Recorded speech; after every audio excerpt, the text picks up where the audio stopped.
Hello guys, welcome to the Vidyagama class for the class 6, 7th. Chapter Nutrition in Animals.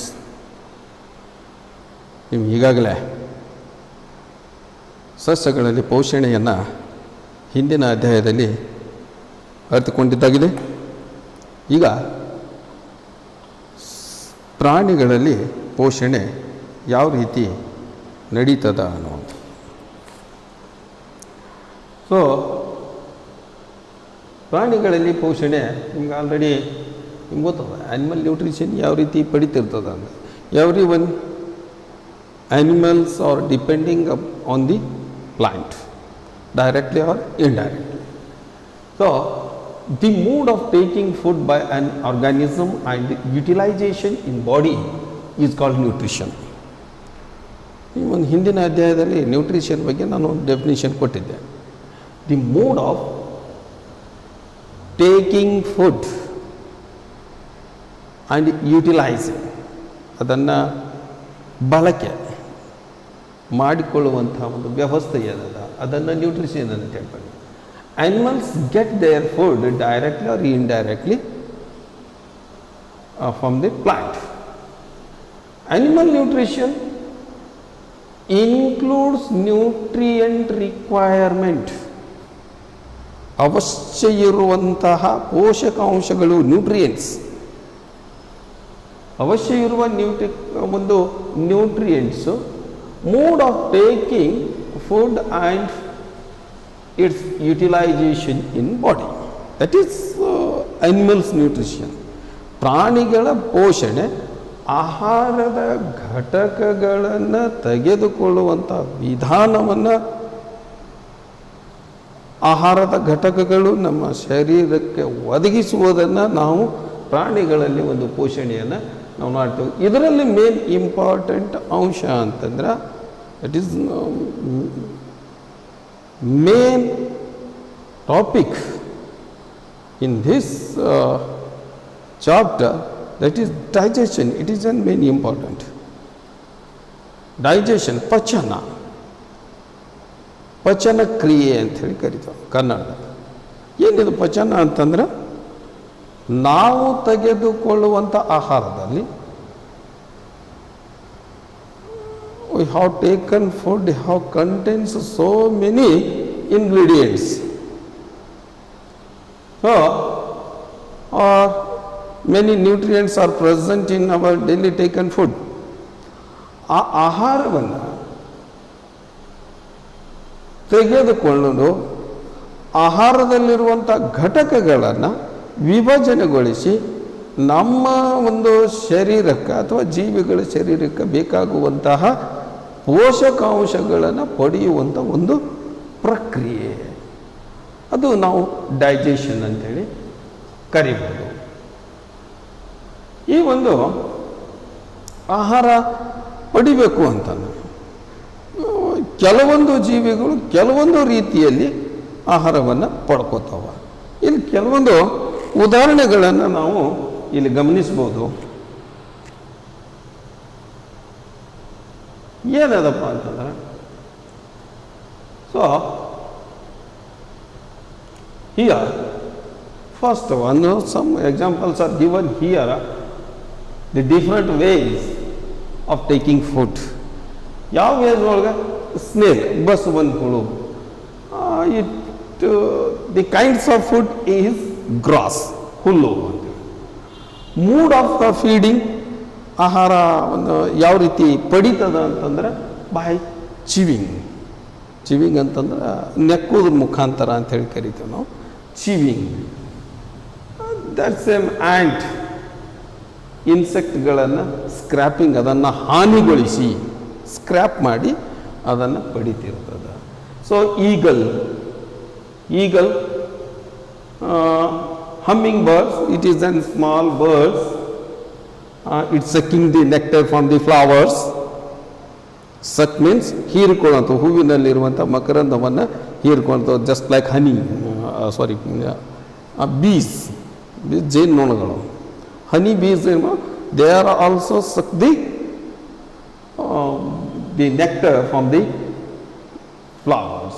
So these are the some examples. Then next,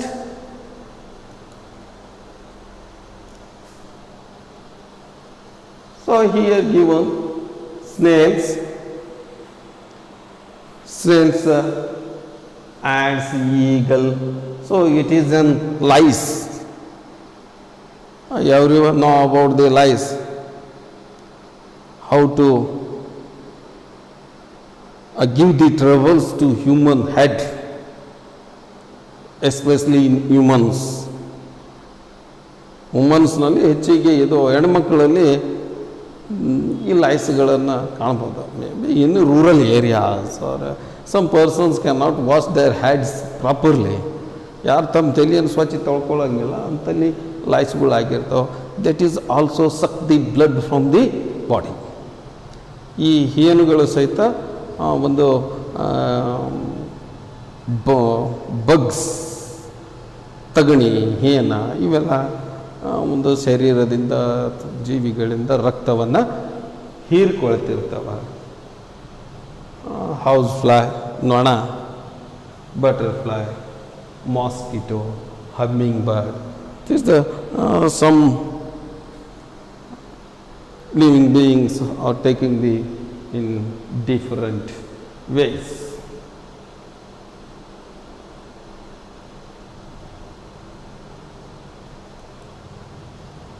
So you have then now ನೇರವಾಗಿ ನೋಡಬೇಕಾದಂಥದ್ದು digestion in human.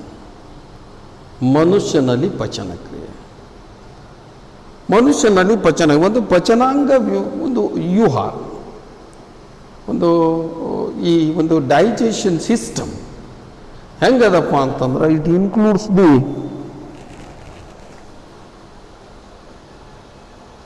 Elementary canal, ಒಂದು pipeline ಅಂತ ಹೇಳಿ ಕರಿತೇವೆ. ನಮ್ಮಲ್ಲಿನೂ ಒಂದು ಪಚನ ಆಗಬೇಕು ಅಂತಂದ್ರೆ ಒಂದು ಕೆನಲ್ ಹೋಗ್ತಿರ್ತದೆ. ಅದು ಬೇರೆ ಬೇರೆ ಭಾಗಗಳಲ್ಲಿ ಬೇರೆ ಬೇರೆ ಹೆಸರುಗಳನ್ನು ಪಡಿತಿರ್ತದೆ, ಬೇರೆ ಬೇರೆ ಕಾರ್ಯಗಳನ್ನು ನಿರ್ವಹಿಸ್ತಿರ್ತದೆ. Elementary canal it is starting from mouth. ಒಂದು ನಮ್ಮ ಬಾಯಿಯಿಂದ ಪ್ರಾರಂಭಗೊಂಡು ಅನಮದಲ್ಲಿ ಎಂಡ್ ಆಗ್ತದೆ. ಗುದದ್ವಾರ ಅಂತೇಳಿ ನಾವು ಕರಿಬೋದು. ಸೊ ಹಿಯರ್ ಗಿವನ್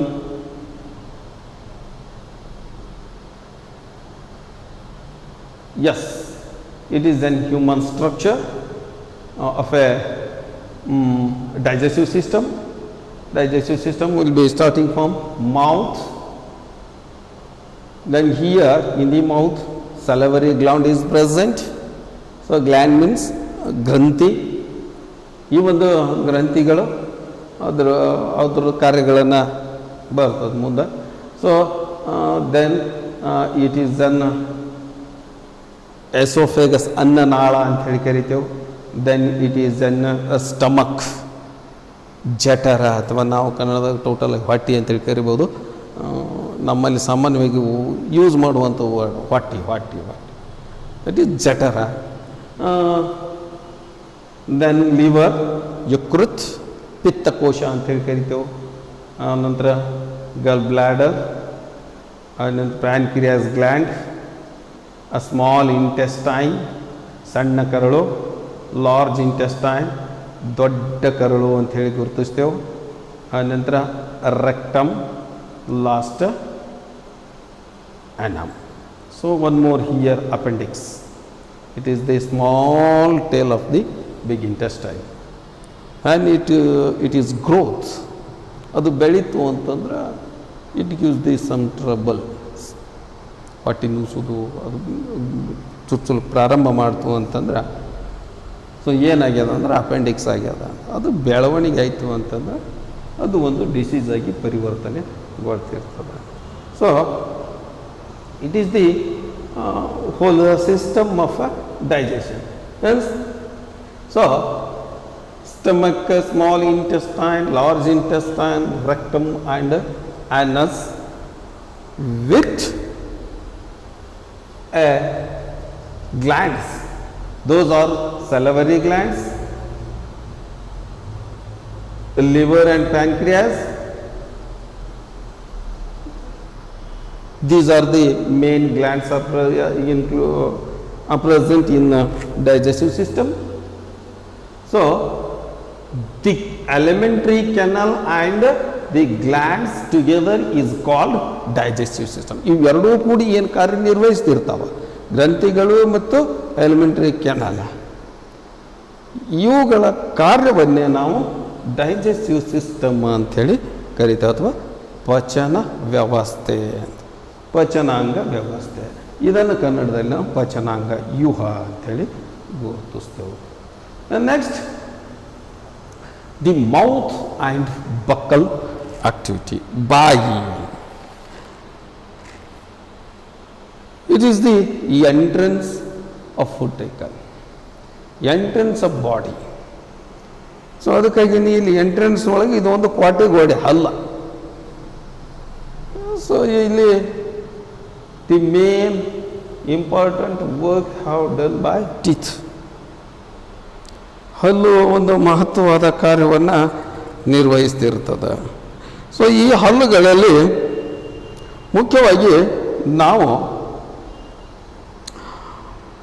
4 ರೀತಿಯ ಹಲ್ಲುಗಳನ್ನು ವಿಭಜನೆ ಮಾಡ್ತೀವಿ. ಒಟ್ಟು 6 ಕೆಳಗಡೆ ಮತ್ತು ಮೇಲ್ಗಡೆ, upper and lower sides. They have 6 ದವಡೆ ಹಲ್ಲುಗಳಂತ ಹೇಳಿ ಕರಿತೇವೆ. ಆ ನಂತರ ಅದರ ಮಗ್ಲಲ್ಲಿ ಬರುವಂಥದ್ದು 4 ಕಿರುದವಡೆ ಹಲ್ಲುಗಳಂತೇಳಿ ಕರಿತೇವೆ. ಅದರ ನಂತರ 2 ಕೋರೆ ಹಲ್ಲುಗಳನ್ನು ನಾವು ಗುರುತಿಸ್ತೇವೆ. ಆ ನಂತರ ಬಾಚಿ ಹಲ್ಲುಗಳು ಅಂತ ಮುಂದೆ ಇರುವಂಥದ್ದು ಬಾಚಿ ಹಲ್ಲುಗಳನ್ನು ನಾವು ಗುರುತಿಸ್ತೇವೆ. ಕೋರೆ ಹಲ್ಲು, ಬಾಚಿ ಹಲ್ಲು, ಕೋರೆ ಹಲ್ಲು, ಆನಂತರ ಕಿರುದವಡೆ ಹಲ್ಲು, ದವಡೆ ಹಲ್ಲು, 4 ರೀತಿಯ ಹಲ್ಲುಗಳನ್ನು ವಿಭಜನೆ ಮಾಡ್ತೇವೆ. ಸೊ ಈ 4 ರೀತಿಯ ವಿಭಜನೆ ಒಂದು ಕೆಳಗಿನ ಸೈಡ್ ಐತಿ, ಇದೇ ರೀತಿ ಮೇಲ್ಗಡೆ 6 ದವಡೆ. ಎಷ್ಟು ಇಲ್ಲಿ ನಿಮಗೆ ಬರ್ತದೆ ಮುಂದೆ ನೆಕ್ಸ್ಟ್ ನೋಡಿ. So in English, food taken in to the body through the mouth, this process is called injection. ನಾವು ಬಾಯಿಂದ ಆಹಾರವನ್ನು ತೆಗೆದುಕೊಳ್ಳುವಂಥದ್ದಕ್ಕೆ ನಾವು ಇನ್ಸೆಕ್ಟ್ ಅಂತೇಳಿ, in taking the food, that is injection. In the mouth the food is broken down into smaller pieces by the teeth.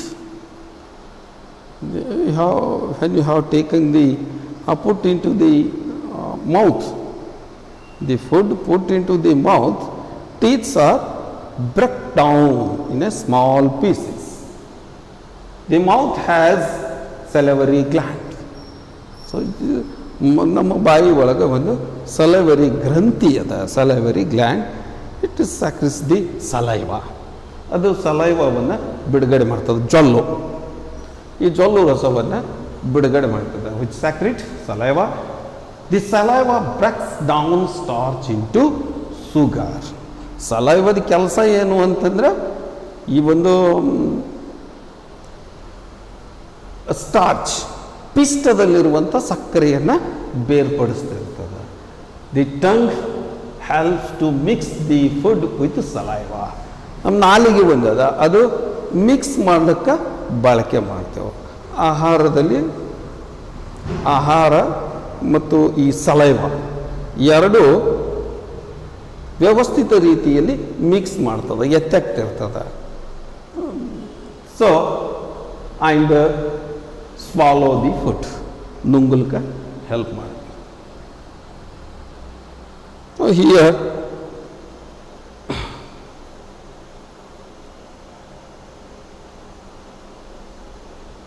see here, yes, lower lip, sorry, upper lip, lower lip, that is tongue, ಓಲ, ಕಿರುನಾಲಿಗೆ ಅಂತ ಹೇಳಿ ಕರಿತೇವೆ. Teeth ಹಲ್ಲುಗಳು ಈ ಒಂದು ಕೆಳಗಿನ ಹಲ್ಲುಗಳು upper teeth and lower teeth ಅಂಥೇಳಿ ಗುರುತಿಸ್ತೇವೆ. Next it is one more interesting point. ಎಲ್ಲರೂ ತಿನ್ನೋದು ಮಾಡೋದು. ಕೆಲವೊಬ್ಬರು ಏನೋ ಆಹಾರವನ್ನು ತಿನ್ನುವಾಗ ಕಹಿ ಅದ, ಇದು ಹುಳಿ ಅದ, ಇದು ಒಗರದ ಅಂತ ಹೇಳ್ತೀವಿ. ಸೊ ಅದನ್ನು ಈ ಆಹಾರದ ಟೇಸ್ಟನ್ನು ಡಿಟೆಕ್ಟ್ ಮಾಡೋದು ಯಾವುದು ಅಂತಂದ್ರೆ ನಾಲಿಗೆ. That's main work of tongue is detected this taste of food. ಆಹಾರದ ಒಂದು ಸಿಹಿ ಕಹಿಯನ್ನು ಗುರುತಿಸುವಂತಹ ಕಾರ್ಯ ನಾಲಿಗೆ ಮಾಡ್ತದೆ. ಅದು ಬೇರೆ ಬೇರೆ ಭಾಗಗಳಿವೆ. ನಾಲಿಗೆಯ ತುದಿಯಲ್ಲಿ ಸ್ವೀಟ್ ರುಚಿಯನ್ನು ಗುರುತಿಸ್ತದೆ. ಆನಂತರ ಉಪ್ಪನ್ನು ಗುರುತಿಸುವಂಥದ್ದು ಈ ಭಾಗದಲ್ಲಿ, ಆನಂತರ ಸುವರ್, ಆನಂತರ ಲಾಸ್ಟ್ ಹೋಗುವಂಥದ್ದು ಬಿಟ್ಟರ್ ಪಾರ್ಟ್ ಅಂತ ಹೇಳಿ, ಅಂದರೆ ಒಗರು ಇರುವಂಥ ಭಾಗವನ್ನು ಗುರುತಿಸ್ತಿರ್ತದೆ. ಇದು ಒಂದು ನಾಲಿಗೆ ಮಾಡುವಂಥ ಅತಿ ಮಹತ್ವವಾದಂಥ ಕಾರ್ಯ. ದೆನ್ ನೆಕ್ಸ್ಟ್ ನಿಮ್ಗೆ ಗೊತ್ತದು ಟೋಟಲ್ ಹಲ್ಲುಗಳು ಎಷ್ಟು ಅನ್ನುವಂಥದ್ದು. There are 4 types of teeth. They are incisors, canines, premolars and molars. Incisors ನಿಮ್ಗೆ ಆಲ್ರೆಡಿ ಇದೆ. ಇನ್ಸಿಸೋರ್ಸ್ ಅಂತಂದರೆ ಈ ಮುಂದೆ ಬರುವಂಥ ಹಲ್ಲುಗಳು, ಕೋರೆ ಅಥವಾ ಬಾಚಿ ಹಲ್ಲುಗಳು ಅಂತೇಳಿ ಕರಿತೇವೆ. ಅವು ಕೆಳಗಡೆ 4, ಮೇಲ್ಗಡೆ 4. ಈ ಕೆಳಗಡೆ 4, ಮೇಲ್ಗಡೆ 4, ಒಟ್ಟು 8 ಹಲ್ಲುಗಳು.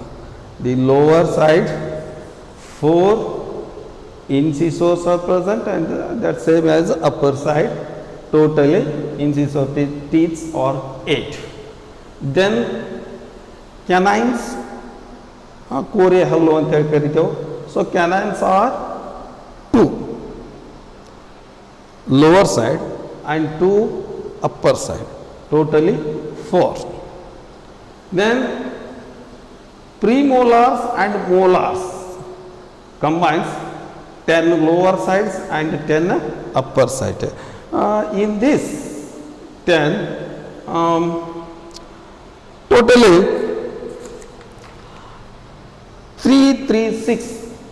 6 teeth are molars, ದೌಡೆ ಹಲ್ಲುಗಳು, and 4 teeth are premolars, ಕಿರು ದೌಡೆಗಳು ಹಲ್ಲು ಅಂತೇಳಿ ಕರಿತೀವಿ. 6 and 4 10, same as upper jaw, ಅಂಗಳ ಅಂತ ಹೇಳಿ ಕರಿತೀವಿ ಮ್ಯಾಗಿನ ಭಾಗ. So upper jaw, it is also molar teeth are 6 and premolar teeth 4, totally 10 into plus 10, totally 20 molar teeth are present in our mouth. So totally teeth are 8 plus 4 12 plus 20 32 teeth are present in our mouth. Then next here so incisors, ಈ ಒಂದು ಈ ಮುಂದಿನ ಹಲ್ಲುಗಳು ಏನೋ ಬಾಚಿ ಹಲ್ಲುಗಳು ಅಂತೇಳಿ ಏನು ಕರಿತೇವೆ. See incisor helps in the biting and cutting the food. ಈ ಬಾಚಿ ಹಲ್ಲುಗಳು ಇಟ್ಟು ಕತ್ತರಿಸಲಿಕ್ಕೆ, ಆಹಾರವನ್ನು ಕತ್ತರಿಸಲಿಕ್ಕೆ ಹೆಲ್ಪ್ ಮಾಡ್ತಿರ್ತವೆ. Canines helps in piercing and tearing the food. So that type the molars and premolars, it is chewing the and grinding means ಅರಿತಿರ್ತವೆ. ದೌಡೆ ಹಲ್ಲುಗಳು ಅರಿಯುವಂಥ ಕಾರ್ಯ ನಿರ್ವಹಿಸ್ತಿರ್ತವೆ. So next the food pipe. Food pipe means ನಿಮ್ಗೆ ಹಿಂದಿನ ಒಂದು ಪೇಜ್ನಲ್ಲಿ ತೋರಿಸಿದೆ food pipe, that is esophagus. So the food pipe passes along the neck and chest. The swallowed food is pushed down by the movement of the walls of the food pipe in the stomach. ಜಠರದಿಂದ ನಮ್ಮ ಕುತ್ತಿಗೆವರೆಗಿರುವಂಥ ಒಂದು pipe oesophagus ಅಂತೇಳಿ ಕರಿತೀವಿ. ಇದು ಆಹಾರವನ್ನು ಕೆಳಗಡೆ ನೂಕ್ತಿರ್ತವೆ. ಅದರ ವಾಲ್ಗಳು ಆಹಾರವನ್ನು ಕೆಳಗಡೆ ಇಳಿಲಿಕ್ಕೆ ಹೆಲ್ಪ್ ಮಾಡ್ತಿರ್ತದೆ. So then third one the stomach. ಈಸೋಫೇಗಸ್ನಿಂದ ಆಹಾರ ಎಲ್ಲಿಗೆ ಹೋಗ್ತದ? ಜಠರಕ್ಕೆ ಹೋಗ್ತದ. So the stomach secretes digestive juice. ಹೊಟ್ಟೆ ಏನದ ಅಲ್ಲಿ ಕೆಲವೊಂದು ಜಿಗುಟಾದಂಥ ಪದಾರ್ಥ ಇರ್ತದೆ. ಆ ಒಂದು ರಸ ಸ್ರವಿಸ್ತಿರ್ತದೆ. ಆ ಸ್ಯಾಕ್ರಿಡ್ ಸ್ರವಿಸ್ತಿರ್ತದೆ. ಏನು? ಆ ಒಂದು ಜೊಲ್ಲು ಪದಾರ್ಥ, ಜಿಗುಟಾದಂತಹ ಒಂದು ಜ್ಯೂಸನ್ನು, ಡೈಜೆಸ್ಟಿವ್ ಜ್ಯೂಸ್, ಪಚನ ಕ್ರಿಯೆಯನ್ನು ಮಾಡಲಿಕ್ಕೆ ಬೇಕಾಗುವಂತಹ ರಸವನ್ನು ಬಿಡುಗಡೆ ಮಾಡ್ತಿರ್ತದೆ. That is hydrochloric acid and mucus. ಆ ಒಂದು ಜ್ಯೂಸ್ನೊಳಗೆ ಏನಿರ್ತದೆ? ಜಿಗುಟಾದಂತಹ ದ್ರವ ಮತ್ತು ಹೈಡ್ರೋಕ್ಲೋರಿಕ್ ಆಮ್ಲ, hydrochloric acids are present in that juice. So the digestive juices breaks down proteins. Hydrochloric acids makes the medium acidic and kills bacteria which enter along with the food. Mucus protect the walls of the stomach from the acid. So ಇಲ್ಲಿ ನಮ್ಮ ಒಂದು in our stomach the mucus means ಜಿಗುಟಾದಂತಹ ಒಂದು ಪದಾರ್ಥ. It protect the walls of our stomach. ಒಂದು ಜಠರದ ಭಾಗವಾದ ಹೊರ ಕವಚವನ್ನು, ಜಠರದ ಕವಚವನ್ನು ಸಂರಕ್ಷಣೆ ಮಾಡ್ತಾರೆ. ಅದರಿಂದ hydrochloric acids are present in stomach. So ನೇರವಾಗಿ ಹೈಡ್ರೋಕ್ಲೋರಿಕ್ ಆ್ಯಸಿಡ್ ಆ ಸ್ಟಮಕ್ಕಿಗೆ ಅಟ್ಯಾಚ್ ಆಗಲಿಕ್ಕತ್ತು ಅಂತಂದ್ರೆ it gives the burning sensations in to the stomach. ಅದು ಹೊಟ್ಟೆ ಒಳಗೆ ಉರಿದಂಗೆ ಒಂದು ಸೆನ್ಸೇಷನ್ ಕ್ರಿಯೇಟ್ ಆಗ್ತಿರ್ತದೆ. ಸೊ ಇನ್ನು ಹೈಡ್ರೋಕ್ಲೋರಿಕ್ ಆ್ಯಸಿಡು ರಿಲೀಸ್ ಮಾಡ್ತದೆ ಅಂತಂದ್ರೆ ಈ hydrochloric acids it kills the bacteria or other unicellular organs. ನಾವು ತೆಗೆದುಕೊಳ್ಳುವಂಥ ಆಹಾರದ ಮುಖಾಂತರ ಸಾಕಷ್ಟು ಬ್ಯಾಕ್ಟೀರಿಯಾ ಆಗಲಿ ಈ ಥರ ಏಕಕೋಶ ಜೀವಿಗಳು ಹೋಗಿರ್ತಾವೆ ಗೊತ್ತಿಲ್ಲಾರ್ದಂಗೆ. ಸೊ ಅವು ಎಲ್ಲವೂ ಹೈಡ್ರೋಕ್ಲೋರಿಕ್ ಆಮ್ಲದಿಂದ ಸಾಯ್ತಾವ. That fourth the small intestine, ಅಂದರೆ ಸಣ್ಣ ಕರಳು ಅಂತ ಹೇಳ್ತಾರೆ. The small intestine is a long coiled tube. ಒಂದು ಉದ್ದವಾದಂತಹ ಕಾಯಿಲ್ ಅಂದ್ರೆ ವಕ್ರ ರೂಪದಲ್ಲಿ, ಸುರುಳಿ ರೂಪದಲ್ಲಿರುವಂತಹ ಒಂದು pipe. It receives secretion from the liver and pancreas. It also secretes digestive juice. Liver takes the liver and pancreas gland, what they release, what they secretes, so that the secretions product it gives the small intestine, it gives the livers and pancreas secretions. ಅದು ಈ ಒಂದು liver ಮತ್ತು pancreas ಗ್ಲ್ಯಾಂಡ್ಗಳು ಏನು ರಸವನ್ನು ಬಿಟ್ಟಿರ್ತಾವೆ ಸಣ್ಣ ಕರಳನ್ನು ಅದು ಪಡ್ಕೊಂಡಿರ್ತಿರೋದ ನಂತರ it ಸ್ಯಾಕ್ರಿಟ್ಸ್ the digestive juice. ಒಂದು ಆಹಾರ ಇನ್ನಷ್ಟು ಮೃದುಗೊಳಿಸಿ ಅವುಗಳನ್ನು ಪಚನಕ್ಕೆ ಡಿವೈಡ್ ಆಗ್ಲಿಕ್ಕೆ. ಏನು ಡಿವೈಡ್ ಆಗಬೇಕು ಅಂತಂದ್ರೆ ಅಲ್ಲಿ ಆಹಾರವನ್ನು ಪಡೆದಾಗ ಅದರಲ್ಲಿರುವಂಥ ಮಿನರಲ್ಸು, ವಿಟಾಮಿನ್ಸು, ಸುಕ್ರೋಸು, ಫ್ರುಕ್ಟೋಸು ಇವು ಎಲ್ಲನೂ ಒಂದೊಂದಾಗಿ ಬಿಡುಗಡೆಯಾಗಿ ವಿಲಯಗಳ ಮುಖಾಂತರ ರಕ್ತನಾಳಗಳಿಗೆ ಹೋಗ್ತಿರ್ತದೆ. ಸೊ ಅವುಗಳನ್ನೆಲ್ಲ ಡಿವೈಡ್ ಮಾಡಬೇಕು ಅಂತಂದ್ರೆ ಈ juice that is necessary. The liver is the largest gland in the body. Liver ವಿಕೃತ ಅಥವಾ ಪಿತ್ತಕೋಶ ಅಂತೇಳಿ ಏನು ಕರಿತೇವೆ, ಅದು ಅತಿ ದೊಡ್ಡದಾದಂಥ ಒಂದು ಗ್ರಂಥಿ. ಮನುಷ್ಯನ ದೇಹದಲ್ಲಿ ಅತಿ ದೊಡ್ಡ ಗ್ರಂಥಿ ಯಾವುದಾದ್ರೂ ಇದ್ದರೆ that is liver.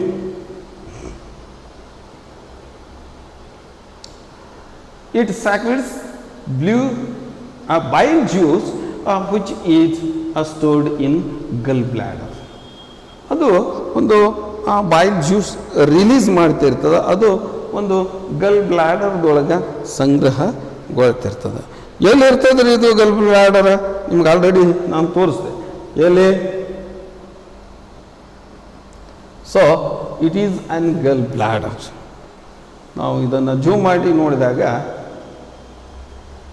so see, yes, it is an gallbladder. It is liver. Liver secretes the juice, it stored in gallbladder. ಈ gallbladder ಡಿಯೋಡಿನಮ್ದಲ್ಲಿ ಅದು ಮಿಕ್ಸ್ ಆಗ್ತಿರ್ತದೆ. So yes, the pancreas secretes the pancreatic juice which breaks down the carbohydrates and proteins. ಇಲ್ಲಿ ನಮಗೆ ಇನ್ನೊಂದು ಇರುವಂಥದ್ದು pancreas gland, that is release the pancreatic juice. This pancreatic juice it helps to broken the carbohydrates and proteins. Carbohydrates means ಕಾರ್ಬನ್ನು protein ಏನು ಅದರೊಳಗೆ ಒಳಗೊಂಡಂತಹ carbon ಮತ್ತು hydrogen mix ಆಗಿರುವಂಥದ್ದು ಆಹಾರ ಪದಾರ್ಥ ಏನದ ಅದು ಬ್ರೋಕನ್ ಮಾಡ್ತದೆ, ಜೊತೆಗೆ ಪ್ರೋಟೀನನ್ನು ಡಿವೈಡ್ ಮಾಡ್ತಾ ಇರ್ತದೆ. The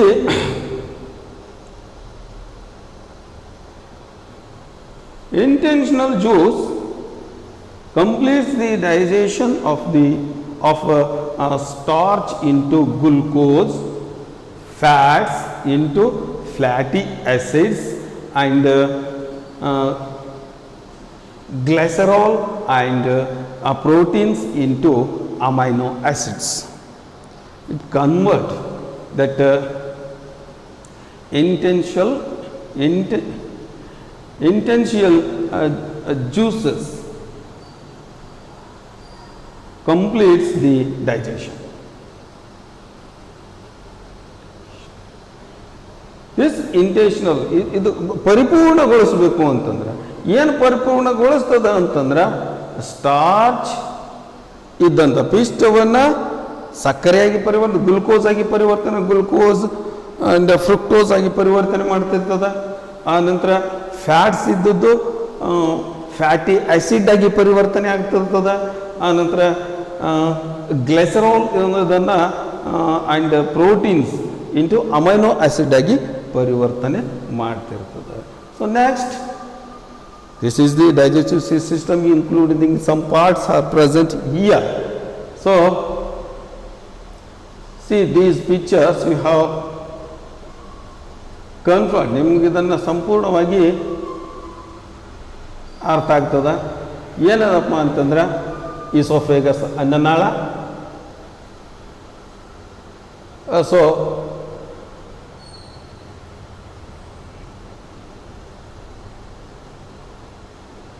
that is an stomach, gastro-esophageal junction. ಈ ತೇಕ್ ಬರೋದು ಬುರುಗ್ ಬರೋದು ಏನಾರೇ ಒಂದು ಸ್ವಲ್ಪ ಇದ್ದದ್ದು ಗ್ಯಾಸ್ಟ್ರೋ ಇವೆ joint, the main joint point of the oesophagus and stomach, that is gastro-esophageal junction, then stomach, then that is the intestine. Here two types of intestine. In inner side it is an maybe it is 7.5 meters length intestine, small intestine, and outside it is an bigger intestine. So let's say so here given the picture of that is bile production in liver. It is in liver digestive system and produced in pancreas, protect bile ducts. These are the some parts of the digestive system. Then we have directly going to the next, that is absorption of digested food in the small intestine. ಒಂದು ಸಣ್ಣ ಕರುಳಿನಲ್ಲಿ ಆಹಾರದ ಘಟಕಗಳನ್ನು ಹೀರಿಕೊಳ್ಳೋದು absorption. ಯಾವ ರೀತಿ ಹೀರ್ಕೊಳ್ತದೆ ಅನ್ನೋದು. The digested food, digested means every one ingredients will be separate from the food. That is digested food.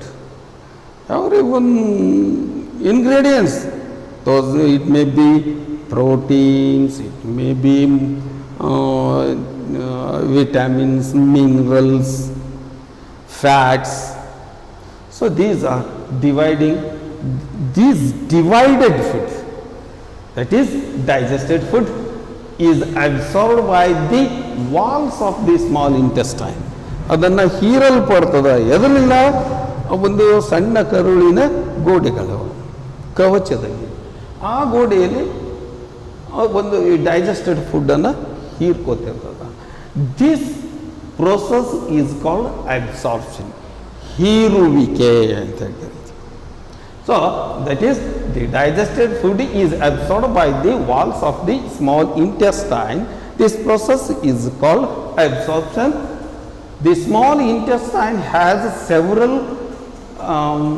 finger-like projections called villi, having blood vessels. That is main important organs in the small intestines, villi. ವಿಲೆಗಳು ಏನು ಮಾಡ್ತಾವಪ್ಪ ಅಂತಂದ್ರೆ ಈ ಅವೆಲ್ಲನೂ it is attached in to the inner side of the walls of small intestine. ಸಣ್ಣ ಕರುಳಿನ ಒಳಭಾಗದ ಗೋಡೆಗೆ ಅಂಟ್ಕೊಂಡಿರ್ತವೆ. ಸೊ ಆ ವಿಲೆಗಳು that absorbing the substance it transport in to blood vessels. ಈ ವಿಲೆಗಳು ಏನು ಮಾಡ್ತವೆ? ಏನಲ್ಲಿ ಹೀರಲ್ಪಟ್ಟಂತಹ ಘಟಕಾಂಶಗಳವ ಅವುಗಳನ್ನು ಎತ್ತಿ ತಂದು ರಕ್ತನಾಳಗಳಿಗೆ ಮುಟ್ಟಿಸ್ತಿರ್ತಾವ. The villi helps to increase the surface area for absorption. ಹೀರುವಿಕೆಯನ್ನು ಹೆಚ್ಚಿಸಲಿಕ್ಕೆ ಸಹಾಯ ಮಾಡ್ತಿರ್ತಾವ. The absorbed materials are carried by the blood to the different parts of the body and used by the body. This is called assimilation. ಇಲ್ಲಿ ಎರಡು ಕ್ರಿಯೆಗಳು ನಾವು ಒಂದು you have observed the two process in the small intestine. So first one is absorption and second one is assimilation. Assimilation means it transport the food into the other parts of the body. So food components, it transport the other parts of the body through the blood vessels. ಒಂದು ರಕ್ತನಾಳದ ಮುಖಾಂತರ ಶರೀರದ ಎಲ್ಲ ಭಾಗಗಳಿಗೆ ಆಹಾರದ ಘಟಕಾಂಶಗಳನ್ನು ಸಾಗಿಸುವಂಥದ್ದು assimilation. ಆಹಾರದಲ್ಲಿರುವಂತಹ ಘಟಕಗಳನ್ನು ಹೀರಿಕೊಳ್ಳುವಂಥದ್ದು ಅದು absorption. ಇಲ್ಲಿ ವಿಲೈಗಳನ್ನು ನಾವಿಲ್ಲಿ ಗುರುತಿಸ್ಬೋದು. ಇದನ್ನು ಜೂಮ್ ಮಾಡಿ. Yes, the blood vessels in folds of intestine. ಇಲ್ಲಿ ಇರುವಂಥದ್ದು ಬ್ಲಡ್ ವೆಸಲ್ಸ್ಗಳು, ಅದರ ಬದಿಯಲ್ಲಿರುವಂಥ ವಿಲೈಗಳು. ಈ ವಿಲೈಗಳು ಒಂದು ಪಾರ್ಟನ್ನು ನಾವು ತೆಗೆದುಕೊಂಡಾಗ ಮೈಕ್ರೋ ವಿಲೈ, ಸೂಕ್ಷ್ಮ ವಿಲೈಗಳು ಸಣ್ಣ ಕಣದ ರೂಪದಲ್ಲಿ ಇರ್ತಿರ್ತಾವೆ. So capillaries and brush border cells, ಇದು ಒಂದು ಬದಿಗಿರುವಂತಹ ಒಂದು ಬಾರ್ಡರ್ ಸೆಲ್ ಕೋಶ. So the large intestine when the food will be digested. One more thing you have know, ನಾವು ಎಷ್ಟು ಆಹಾರ ಪದಾರ್ಥವನ್ನು ತಗೊಂಡಿರ್ತೇವೆ ಅಷ್ಟೆಲ್ಲನೂ ಡೈಜೆಸ್ಟ್ ಆಗಂಗಿಲ್ಲ. ಡೈಜೆಸ್ಟೆಡ್ ಏನಾಗಿರ್ತದ ಅಂತಂದ್ರೆ ಆಹಾರದಲ್ಲಿರುವಂತಹ ingredients to reach every one cells of our body, that is digestion. ಒಂದು ಮುಟ್ಟಿಸುವಂಥ ಕ್ರಿಯೆ ಅದು ಡೈಜೆಷನ್ದೊಳಗೆ. In remaining foods it goes to big or large intestine, ದೊಡ್ಡ ಕರುಳಿಗೆ ಹೋಗ್ತದೆ. The large intestine, water and some salts are the remaining waste then passes the rectum and remains there as feces.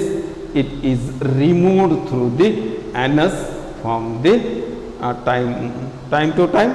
This process is called digestion, ವಿಸರ್ಜನೆ ಅಂತ. So ಒಂದೇನು, ದೊಡ್ಡ ಕರಳು it absorbs the water and salts, ಲವಣ ಮತ್ತು ನೀರನ್ನು ನಮ್ಮ ಶರೀರಕ್ಕೆ ಎಷ್ಟು ಬೇಕೋ ಅಷ್ಟು ಹೀರ್ಕೊಳ್ತಿರ್ತದ. Remaining waste it pushes to rectum, ಒಂದು ರೆಕ್ಟಮ್ ಮಲಾಶಯದೊಳಗೆ ಕಳಿಸ್ತಿರ್ತದ. Then it goes to anus, then it pass through out. That process we have called the digestion. Yes, it is in the one more, you have know how to digest the food in our human body, but some, just like our domestic animals, they get the directly plants, they eat the directly plants. ನಾವು ಡೈರೆಕ್ಟಾಗಿ ತೊಗೊಳ್ಳಿಲ್ಲ, but ಪ್ರಾಣಿಗಳು, ನಮ್ಮಲ್ಲಿ ಸಾಕುವಂಥ ಪ್ರಾಣಿಗಳು ಡೈರೆಕ್ಟಾಗಿ ಹುಲ್ಲನ್ನು ಸೇವಿಸ್ತಿರ್ತಾವ. So this digestion in gross eating animals, this topic we have see the next time. Thanks to all.